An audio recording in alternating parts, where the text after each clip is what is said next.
ನಮಸ್ಕಾರ. ಇವತ್ತು ನಾನು ಆರೋಗ್ಯಕರ ಮತ್ತು ತುಂಬ ರುಚಿ ಅನಿಸೋ ಸಿಹಿ ಕುಂಬಳಕಾಯಿ ಪಲ್ಯನ ಹೇಗೆ ಮಾಡೋದು ಅಂತ ವಿಡಿಯೋನ ಶೇರ್ ಮಾಡ್ಕೊಳ್ತಾ ಇದ್ದೀನಿ.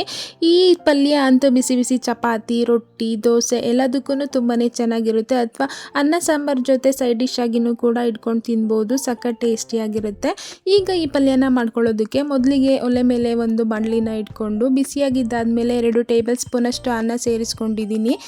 ಆಯಿಲ್ ಬಿಸಿಯಾಗಿದ್ದಾದಮೇಲೆ ಒಂದು ಸಣ್ಣ ಈರುಳ್ಳಿನ ಈ ರೀತಿ ಕಟ್ ಮಾಡಿ ಸೇರಿಸ್ಕೊಂಡಿದ್ದೀನಿ. ಹಾಗೆ ಇದ್ರ ಜೊತೆಗೆ ಖಾರಕ್ಕೆ 2 ಹಸಿರು ಮೆಣಸಿನಕಾಯಿನ ಕೂಡ ಸೇರಿಸ್ಕೊಂಡು ಸ್ವಲ್ಪ ಕರಿಬೇವಿನ ಸೊಪ್ಪನ್ನು ಕೂಡ ಸೇರಿಸ್ಕೊಂಡು 1 ನಿಮಿಷ ಚೆನ್ನಾಗಿ ಫ್ರೈ ಮಾಡ್ಕೊಳ್ಳೋಣ.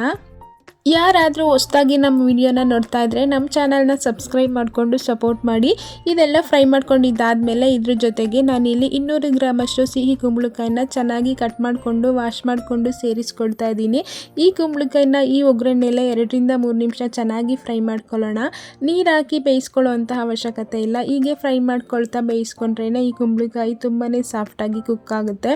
ಈಗ ರುಚಿಗೆ ತಕ್ಕಷ್ಟು ಉಪ್ಪನ್ನು ಕೂಡ ಸೇರಿಸ್ಕೊಂಡು ಒಂದ್ಸಲ ಚೆನ್ನಾಗಿ ಮಿಕ್ಸ್ ಮಾಡಿಕೊಂಡು ಮುಚ್ಚಳನ ಮುಚ್ಚಿ 5 ನಿಮಿಷ ಕಡಿಮೆ ಊರಿನಲ್ಲಿ ಬೇಯಿಸ್ಕೊಂಡ್ರೆ ಈ ಕುಂಬಳಕಾಯಿ ತುಂಬಾ ಸಾಫ್ಟಾಗಿ ಕುಕ್ ಆಗುತ್ತೆ.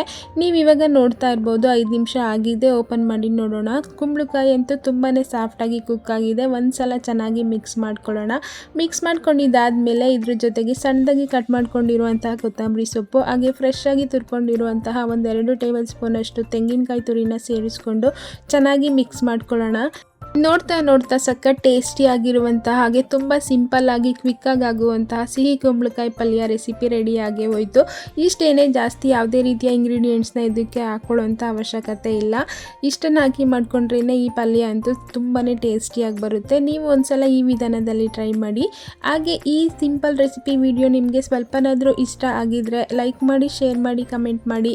ನಮ್ಮ ಚಾನಲ್ನ ಸಬ್ಸ್ಕ್ರೈಬ್ ಮಾಡಿಕೊಂಡು ಸಪೋರ್ಟ್ ಮಾಡೋದನ್ನು ಮರಿಬೇಡಿ. ಮತ್ತೆ ಮುಂದಿನ ವಿಡಿಯೋದಲ್ಲಿ ಸಿಗ್ತೀನಿ. Thanks for watching.